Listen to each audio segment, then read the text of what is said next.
दोस्तों आज हम लोग जल बजट आरेख पढ़ेंगे। जल बजट आरेख एक प्रकार का एक विमीय आरेख है और इसे ग्राफ पर भी हम लोग दिखा सकते हैं। इस प्रकार से हम उसको जल बजट आलेख भी कर सकते हैं, कोई इशू नहीं है। जैसा कि हम लोग जानते हैं कि आरेख तीन प्रकार के होते हैं, एक विमीय, दो विमीय और तीन विमीय। एक विमीय का मतलब होता है जब हम किसी एक पैरामीटर यानी लंबाई चौड़ाई ऊंचाई में से किसी एक का उपयोग करते हुए चित्र बनाते हैं, एक विमीय कहते हैं। और जब हम लंबाई चौड़ाई का उपयोग करते हुए अथवा दो पैरामीटर का उपयोग करते हुए चित्र बनाते हैं तो उसे हम लोग द्विविमीय कहते हैं। और जब तीनों लंबाई चौड़ाई ऊंचाई तीनों का उपयोग करते हुए डायग्राम बनाते हैं तो उसे हम लोग तीन विमीय आरेख कहते हैं। एग्जाम्पल एक विमीय में आप ले सकते हैं कि बार डायग्राम वगैरह है, सब बार डायग्राम या फिर स्कैटर डायग्राम या लाइन डायग्राम, ये सब जो है एक विमीय आरेख है। जबकि वृत्त आरेख है, ठीक है, रेक्टेंगुलर डायग्राम है, ये सब इस तरह के जो है टू डायमेंशनल है। और थ्री डायमेंशनल में जैसे घनारेख, इंडिका आरेख, इस तरह की चीज़ें जो है वो थ्री डायमेंशनल डायग्राम में आता है। तो आज का टॉपिक हमारा है जल बजट आरेख, जिसे हम लोग जल बजट आरेख अथवा जल संतुलन आरेख अथवा वाटर सरप्लस जल अतिरेक आरेख के नाम से भी पुकारते हैं। तो जो टॉपिक है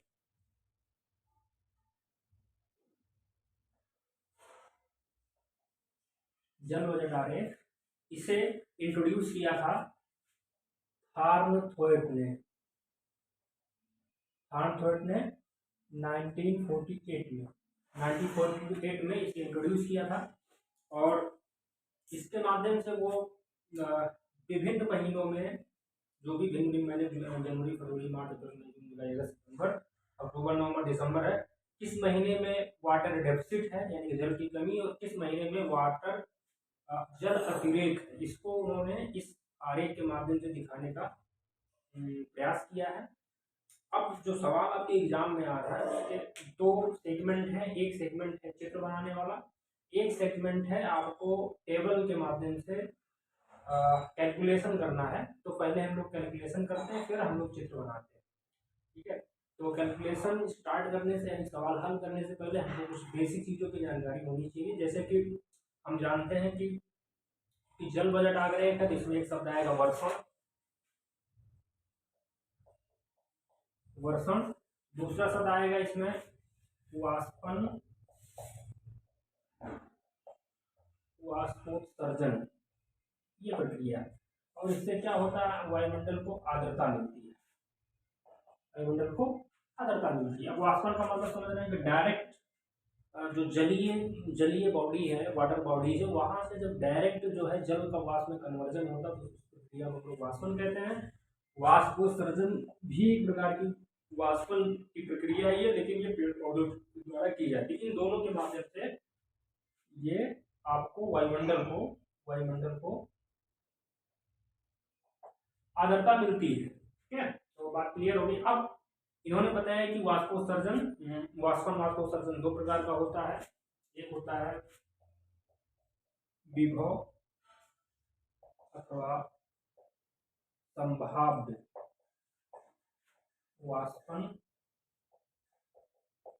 वाष्पोत्सर्जन, विभव अथवा संभाव्य वाष्पोत्सर्जन, जिसे शार्ट में हम लोग कहते हैं PE, पोटेंशियल इवेपो ट्रांसपायरेशन, ठीक है।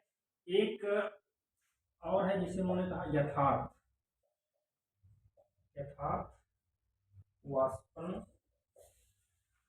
वाष्पोत्सर्जन, इन्होंने शार्ट में से कहा AE, एक्चुअल इवेपो ट्रांसपायरेशन। अब देखिए ये वर्षण को शार्ट में बताया E से प्रेसिपिटेशन, ठीक है।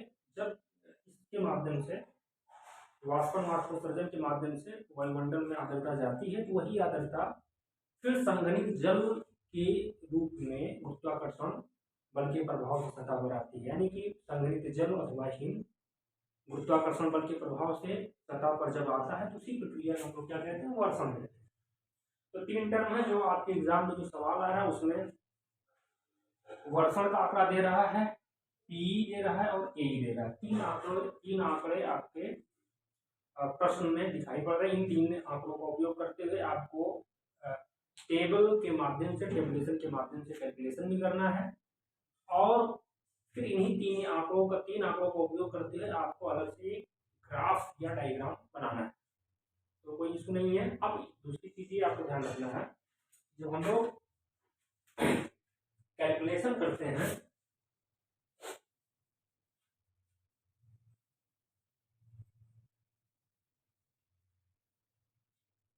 जब हम लोग कैलकुलेशन करते हैं तो हमारे पास पी, समझ लीजिए पीई और एई के आंकड़े होते हैं। इन तीनों आंकड़ों का उपयोग करते हुए हमको तीन चार चीजें और मिलती हैं, जैसे S M U, W D, फिर एस एम आर और W H.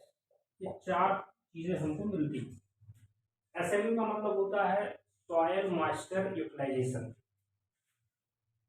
Soil moisture utilization, short में एसएमयू हो गया। इसका मतलब होता है water deficit,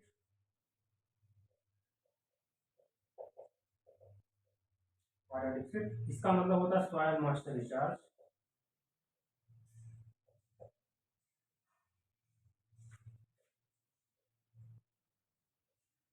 soil moisture recharge होता है। डब्ल्यू एच का मतलब होता है वाटर सरप्लस,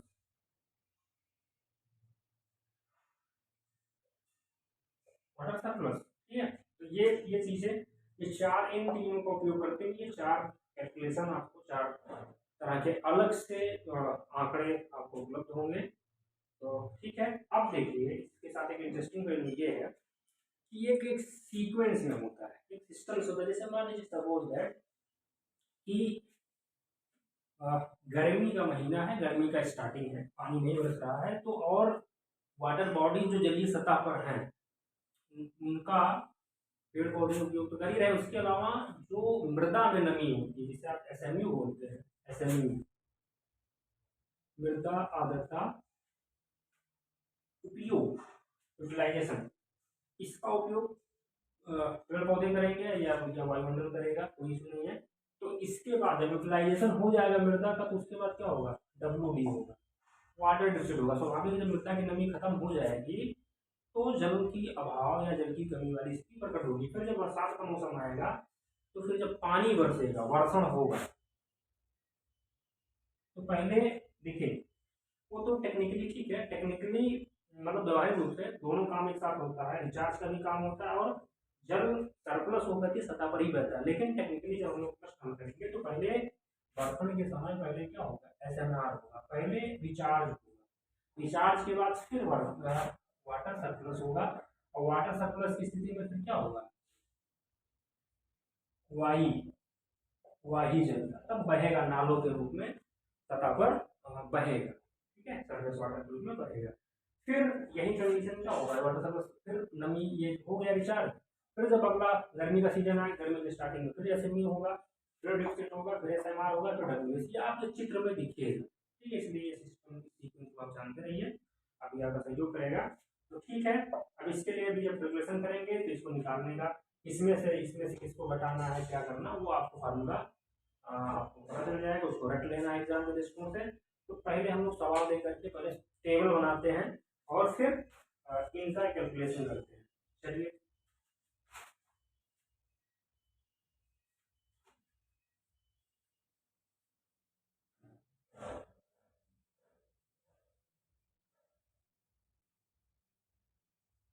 हाँ, एक चीज और, जैसे कि वर्षण की परिभाषा मैंने बताया कि संगठित जल वायु गुरुत्वाकर्षण बल की प्रभाव सतह पर आते हैं, दूसरे को वर्षण करते हैं। इसी तरह से वाष्पन वाष्पोत्सर्जन एक प्रोसेस है जिसके माध्यम से वायुमंडल को आर्द्रता व नमी प्राप्त होती है। अब इसमें दो तरह का वाष्पन वाष्पोत्सर्जन होता है, एक विभव, एक होता है यथार्थ। तो विभव का मतलब होता है कि जल की आप पर्याप्त मात्रा मानते हुए जो सैद्धांतिक रूप से अधिकतम अधिकतम जो नमी होती है, थ्योरेटिकली नमी जो होती है, उसे हम लोग कहते हैं विभव। पोटेंशियल माने कैपेसिटी, यानी कि ये भी कह सकते हैं वायुमंडल की जो अधिकतम नमी ग्रहण करने की जो क्षमता है, उसी को हम लोग बोलते हैं विभव वाष्पन वाष्पोत्सर्जन। और एक्चुअल में, यथार्थ में जो नमी पाई जाती है एनवायरमेंट में, उसी को हम लोग बोलते हैं यथार्थ वाष्पन वाष्पोत्सर्जन। यानी कि जो ऑब्जर्व्ड है, जो प्रेक्षित नमी की मात्रा है, उसी को हम लोग जो है यथार्थ वाष्पन वाष्पोत्सर्जन कहते हैं। तो कोई इशू नहीं है, एकदम क्लियर है कि सैद्धांतिक रूप से अधिकतम नमी ग्रहण करने की क्षमता जो है वो जो है यथार्थ संभाव्य वाष्पन वाष्पोत्सर्जन है, और जो वाकई में जो प्रेक्षित वाष्पन वाष्पोत्सर्जन की मात्रा है वो जो है यथार्थ है। अब ये ध्यान रखिए कि अगर किसी एरिया में वर्षा अधिक हो, किसी एरिया में वर्षा अधिक हो और उसके वाष्पन ग्रहण करने की क्षमता कम हो, स्वाभाविक है एक समय के बाद पी और ए यानी कि एक्चुअल और पोटेंशियल दोनों वाष्पन वाष्पोत्सर्जन हो जाएंगे, इक्वल हो। तो ये बात एकदम क्लियर है, कोई मुद्दा नहीं है। अब देखिए इन्होंने अपने जो इन्होंने पेपर पब्लिश किया था उसमें बताया कि मृदा की जो नमी ग्रहण करने की क्षमता है वो, यानी कि नमी ग्रहण करने की क्षमता को इन्होंने पीई से बताया, यानी कि पोटेंशियल इवेपोरेटिव ट्रांसपिरेशन के माध्यम से, ताकि 10 सेंटीमीटर नमी जो है वो ग्रहण कर सकती है। तो ये चीज़ ठीक है, इसको सवाल में इस पर दिमाग नहीं लगाना है, हम लोग को सवाल हल करना है। चलिए, तो मुझे लगता है कि आप ई का मतलब भी समझ गए, ए का मतलब भी समझ गए, और पी का मतलब, पी का मतलब होता है थ्योरेटिकली अधिकतम नमी ग्रहण करने की क्षमता जो है वो जो है उसका विभव है, और जो वाकई में जितनी नमी उसमें है उसे ऑब्जर्व्ड जो मॉइस्चर है उसी को हम लोग बोलते हैं यथार्थ वाष्पन वाष्पोत्सर्जन। ध्यान रखिएगा, वाष्पन वाष्पोत्सर्जन एक प्रोसेस है, उसके माध्यम से आप ये भी कह सकते हैं कि जो यथार्थ वाष्पन वाष्पोत्सर्जन है वो निरपेक्ष आर्द्रता है, और जो विभव वाष्पन वाष्पोत्सर्जन है वो आर्द्रता सामर्थ्य है। तो एकदम सेम, यानी कि जो विभव वाष्पन वाष्पोत्सर्जन की का जो प्रोसेस है उसके द्वारा वायुमंडल की कैपेसिटी, ह्यूमिडिटी कैपेसिटी यहाँ पे मिलता है, और जो एक्चुअल में जो आर्द्रता जिसे आप एब्सोल्यूट ह्यूमिडिटी बोल रहे हैं, वो जो जिस प्रोसेस से कंप्लीट होता है उसे हम लोग बोलते हैं एक्चुअल यथार्थ वाष्पन वाष्पोत्सर्जन। तो मुझे लगता है कोई समस्या नहीं है, क्लियर है, ठीक है। चलिए, ओके। तो जल बजट आरेख बनाएंगे, उसके लिए हम जरूरी है पहले कैलकुलेशन करेंगे। तो सवाल पर हम लोग करते हैं। चलिए, यहाँ माह हो गया,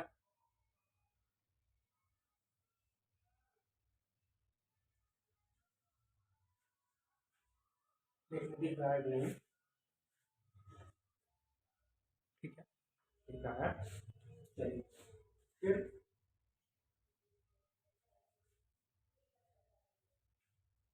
पी हो गया,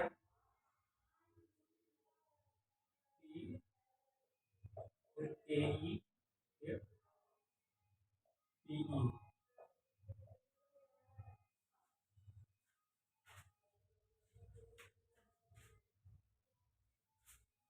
चलिए, बाकी बनाइए। फिर वही जो बताया था हमने अभी शुरू में, एस एम यू, फिर डब्ल्यू डी, फिर S M R conversion recharge, फिर डब्ल्यू एस।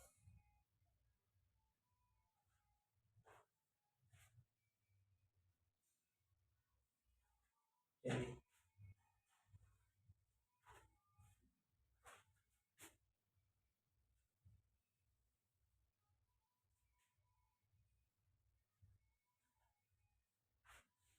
चलिए, अब इसको महीना सबसे पहले जनवरी, फरवरी, मार्च, अप्रैल, मई, जून, जुलाई, अगस्त, सितंबर, अक्टूबर, नवंबर और दिसंबर, इस वजह से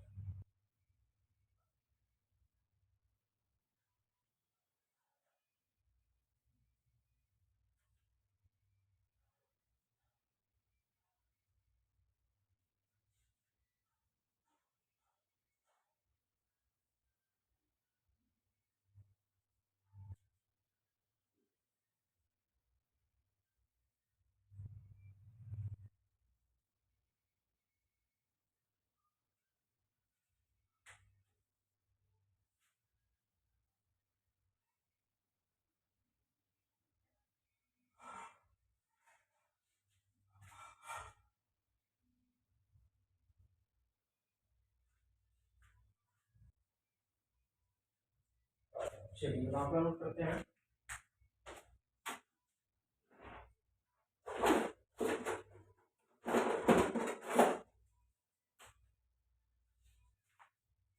पहले हम लोग तेजी से तीनों अपने एक साथ नोट करते हैं, वर्षम, पी और ए तीनों। चलिए 25 30 30, 25 30 30, फिर है 17 55 45, 17 55 45। अरे एक चीज नोट करने से गलती हो जाएगी, 25 17 शुरू हो गई है, तो क्या करना है, एक में से एक नोट कर लेते हैं। 25 27, 17 9 17, 17 9 17, 97 311, 97 311, 347 311, 347 311, 65 15 8, 65 15 8, ये हो गया। मिला लीजिए एक बार, 25 27 17, 25 27 17, 9 17 97, 9 17 97, 311 247 211, 311 65 15 8। ठीक है, चलिए अब संभाग नोट करिए। संभाग में 30 है, 55 है, 153 196, 30 55 153 196, 96, 219 214, 219 214, 195 180, 195 180, 167 139, 167 139,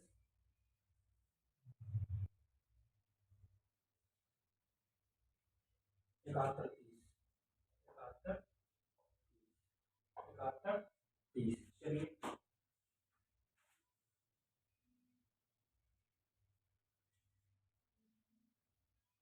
71 30।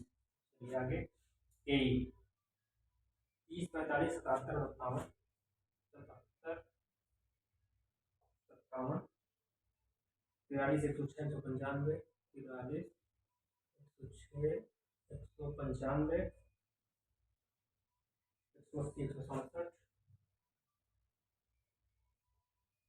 167, 180 167, 129 129, 54 21, ये हो गया। ठीक है, यहाँ पे कॉलम में बना सकते हैं टोटल का।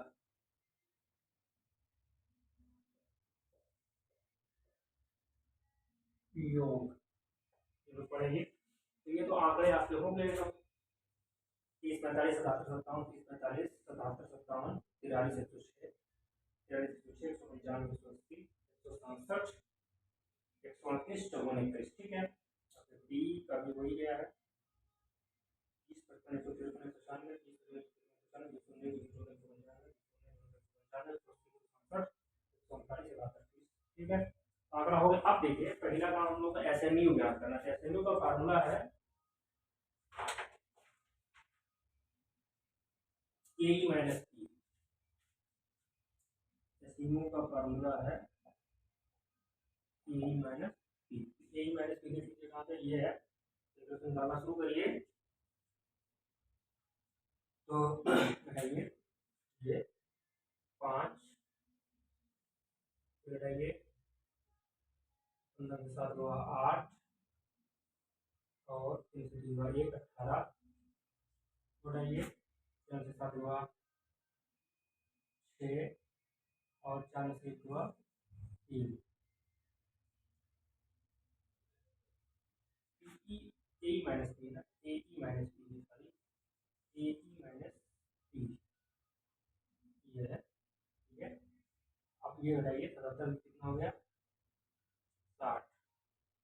ठीक, इससे घटाइए कितना आ जाएगा 9 48 48, आगे चलिए बढ़ाइए 7 को 6 26 26 ठीक है, इसको बढ़ाइए कितना आ जाएगा आ जाएगा। फिर देखिए अब ये सब ज़्यादा हो, ज़्यादा तो आपका डैश लगा देना। अब आगे देखिए यहाँ घटाइए, 18 से 8 में से 5 हुआ 3 और 13 से 6 हुआ 7, 73। इसको घटाइए, 14 से 5 हुआ 9 और 0 से 1 हुआ 3 हुआ 39। इसको घटाइए 13। ये आ गया, इसको टोटल कर लीजिए तुरंत। 8 1 13, 13 8 21, 6 27, 27 9 36, 3 39, 39 9 48 3 51, 5। ठीक, लगे 1 6 7 4 11 2 13 13 7 20 3 23 24 5 29। ये आ गया 291। अब ये ध्यान रखिए कि जो रिचार्ज होगा वो आपका 291 ही आना चाहिए, 291 ही आना चाहिए, दिमाग में रखिए। ठीक है, चलिए आगे। अब डब्ल्यू डी का फार्मूला देखिए क्या है। डब्ल्यू डी का formula PE minus A, minus A, ये फार्मूला है। पीई माइनस ए, देखिए करिए, ये पी माइनस ए है तो ये हो गया 0। ये देखिए कितना हो जाएगा 10। फिर ये देखिए 13 से 7 हुआ 6, 14 से 7 हुआ, ठीक है, बताइए 16 से 7 हुआ 9 और 18 से 8 से 5 हुआ 3, 39। बताइए 9 से 3 हुआ 6 और 11 से 4 हुआ 5, 56। बताइए 14 से 6 हुआ 8, 14 से 6 हुआ 8 और 10 में से 0, 108। ये हो गया 10, 11 से 4 हुआ 7, 6 से 5 हुआ 1, ठीक, 9। ये हो गया, इसकी कोई जरूरत नहीं जोड़ने की, कभी कैलकुलेशन देख लीजिए।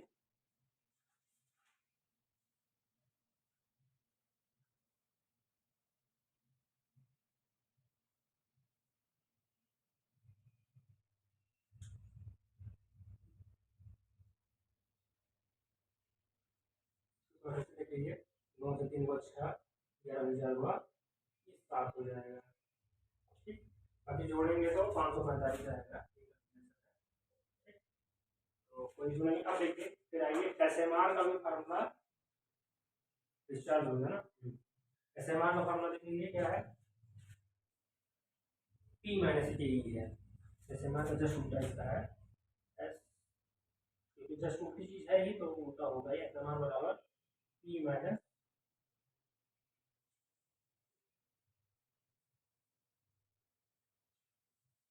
एस एम आर बराबर पी माइनस ए, ये फार्मूला है। और यही ध्यान रखिएगा, यही फार्मूला डब्ल्यू एस का भी है, वाटर सरप्लस का भी फार्मूला है, पी माइनस ए। ठीक है, तो वही समझ में। चलिए शुरू करिए, पी माइनस ए। तो यहाँ पे देखिए माइनस जहां भी होगा उसको हम लोग डैश लगाएंगे, डैश, उड़ाइए डैश, उड़ाइए डैश, डैश, डैश और डैश। देखिए अब आ गए हम लोग यहाँ पे। अब देखिए इसमें बताइए 11 से 5 हुआ 6, मैंने सही है, 11 से 5 हुआ 6 और 10 से 9 हुआ 1 और 3 से 1 हुआ 116 हो गया। ठीक है, अभी ध्यान रखना है कि हम कितना ही को यहाँ पे लिखना, बाकी जो लास्ट में उसके बाद जो बचेगा हम लोग नीचे वाले में लिख लेंगे। ठीक है, चलिए अब देखिए ये है, इसको बताइए। तो ये आ गया 7, ये सही ना, 7 और 14 से 8 हुआ 6 और 3 से 1 हुआ 267 आ गया। ठीक है, तो इसका मतलब क्या हो गया, ये ज्यादा हो रहा है तो इसको हम लोग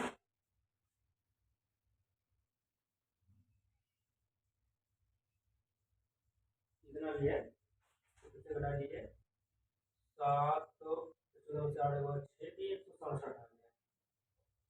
और देखिए इसको घटा के देखिए कितना आएगा, 11 से 7 हुआ 4 और 10 6 हुआ 4, ये आ गया 44। ठीक, 44 आ गया,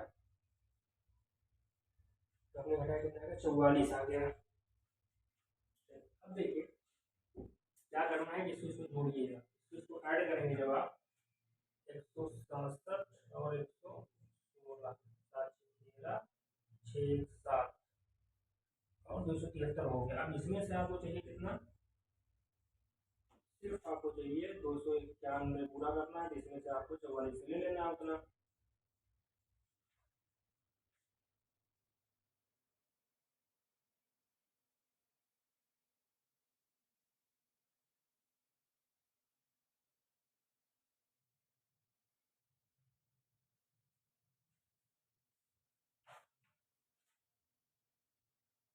इसमें से आपको 7 13 हो गया, 6 7 8 हो गया, 283 हो गया। अब इसमें क्या करना है, ये आपको 44 से आपको ले लेना है कितना, 243 में अगर आप 9 जोड़ देंगे तो 8 जोड़ देंगे आप, 8 तो हो जाएगा 291। यहाँ पे आप क्या करेंगे,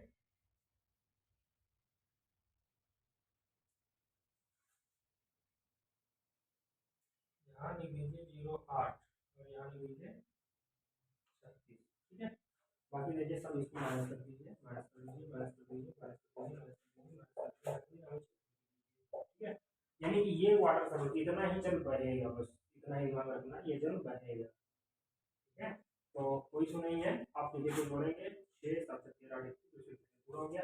और ये बता रहा 36 प्लस 8, यानी कि ये 36 प्लस 8 बराबर 44 तो है, इसमें कोई इशू नहीं है। ठीक है, तो ये बात क्लियर हो गई। अब अगर इसको और आपको पता करना है कि सही है कि नहीं सही है, तो ये जो पी माइनस ए, ये टोटल टोटल इसको जोड़ लीजिए। तो पी का आप देखेंगे,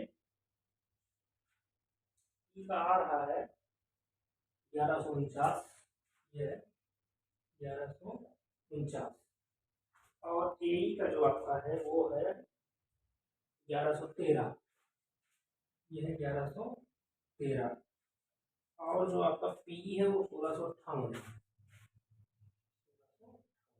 ये कैलकुलेशन करने में आएगा। अब देखिए, अगर टोटल पी, ये वाट डब्ल्यू एस यहाँ से निकल जाएंगे, डब्ल्यू एस बराबर aggregate P minus aggregate sigma A E.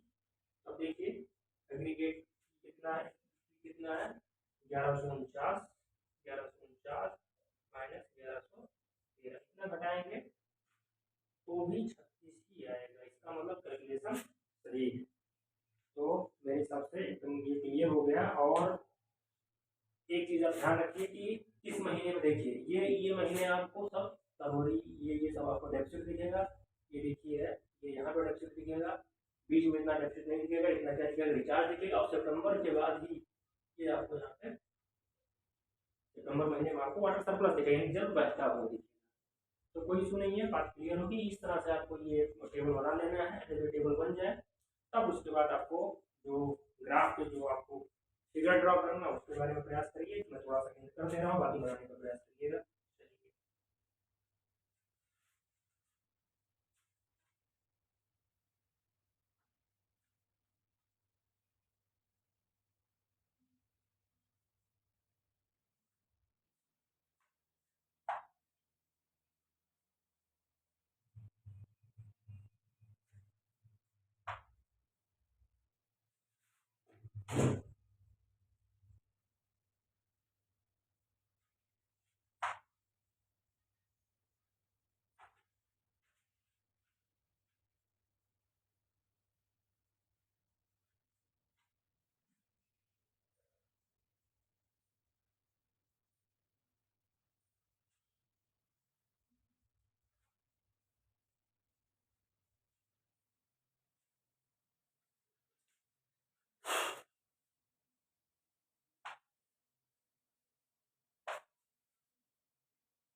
अब देखिए, अब आपको फिगर ड्रॉ करना है, तो आप ग्राफ पेपर पे एक वाई एक्सिस बनाइए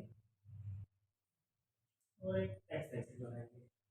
ठीक, ये आपका एक्स हो गया, ये आपका वही हो गया। ठीक है, अब देखिए क्या करना है, आप यहाँ पे माह लिखाइए सब, और यहाँ पे पी ए पी, इन तीनों के माध्यम से आप अ, रेखाएं, तीनों के माध्यम से आप चित्र को ड्रॉ करेंगे, और जब चित्र ड्रॉ करेंगे तो आपको कुछ एरिया मिलेगा, उस एरिया के रूप में आपको डब्ल्यू डी मिलेगा, एस एम आर मिलेगा, एस एम यू मिलेगा, और डब्ल्यू एस मिलेगा। ये चार चीजें आपको मिलेगी। ठीक है, अब देखिए इसके लिए आप कहीं पैमाना जैसे मान सकते हैं कि पैमाना बराबर 1 सेंटीमीटर बराबर 1 माह, यानी कि जनवरी के लिए 1 सेंटीमीटर, फरवरी के लिए 1 सेंटीमीटर, ऐसे करते हुए 12 सेंटीमीटर तक करके जनवरी, फरवरी, मार्च, अप्रैल ऐसे लिख जाएंगे इस तरह से।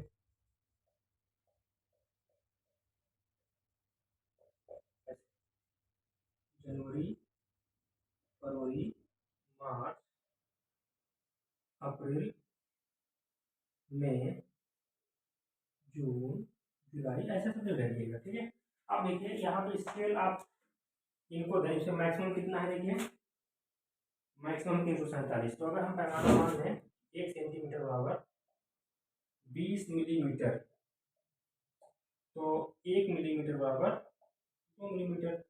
ध्यान रखिए कि 1 मिलीमीटर जो है ये एक एवं ये बराबर है आपके खाना जो मिलीमीटर है पैमाने का, और 2 मिलीमीटर यहाँ क्या है, वर्षा है। अब इसको करके ऐसे आप दिखा दीजिए 20 बार ऐसे, 1 2 3 4 5 6 7 8 9 11 12 13 14 15 16 17 18 19 20 ऐसे करके लिख डालिए। 20 60 100, छोट में लिख रहा हूँ, 140 220 240 260 280 300 320 340 360 380 और 400। अब क्या करना है, देख करके कि जनवरी में कितनी वर्षा हुई है, पहले बरसात वाला कर बना लीजिए। जनवरी जैसे मान लीजिए 25 दिखा रहा है तो ये 20 है, वैसे गिनती रख दीजिए अपना कहीं में से 20 और 25 देख करके ध्यान से, और फिर उसके 27 है तो 27 यहाँ पे कहीं से रख दीजिए, 17 है तो 17 डाउन हो जाएगा ऐसे। ठीक है, तो पैमाना पर देखिएगा ये 9 है, थोड़ा और डाउन हो जाएगा, यहाँ पे आ जाएगा, और फिर है 17, फिर 17 फिर 17 यहाँ पे आ जाएगा, फिर 57, 57 सीधा भागेगा यहाँ पे, तो ये है वैसे 57 हो जाएगा, फिर 311 है तो सीधा ऊपर भागेगा, ये 300 है तो ये है, ये नहीं आएगा अपना इस तरह से, 311 हो गया, फिर 345 है तो 340 ये कहीं आ जाएगा ऐसे, ऐसे हो जाएगा 340 है, फिर 211 है तो 211 कहीं आसपास, ये 220 है तो ये 200 ये हो जाएगा ऐसे ऐसे। फिर उसके बाद 65 तो 65 ये 60 है, सॉरी है, ये ऐसे जाएगा, ये यहाँ पे नहीं हो जाएगा, 60 हो गया, फिर आपका 65 हो गया, फिर 15 है तो 15 है तो यहाँ नहीं हो जाएगा, और फिर कितना तो 8 है तो 8 यहाँ पे नहीं हो जाएगा, ऐसे हो जाएगा। फिर कुछ नहीं करना है, आपका 25 है तो ये 25 से आकर के बड़ी सीधा ऐसे मिला देना है। ठीक, सारी रेखाओं को ऐसे ऐसे ऐसे ऐसे ऐसे ऐसे ऐसे ऐसे मिला देना है, मिल जाएगा। इसी तरह से ये पी का हो जाएगा, इसी तरह से ए का पी का सब दोनों तीनों कर्व को आप बना दीजिएगा, और अलग जैसे इसके संकेत बना दीजिए इस तरह से, संकेत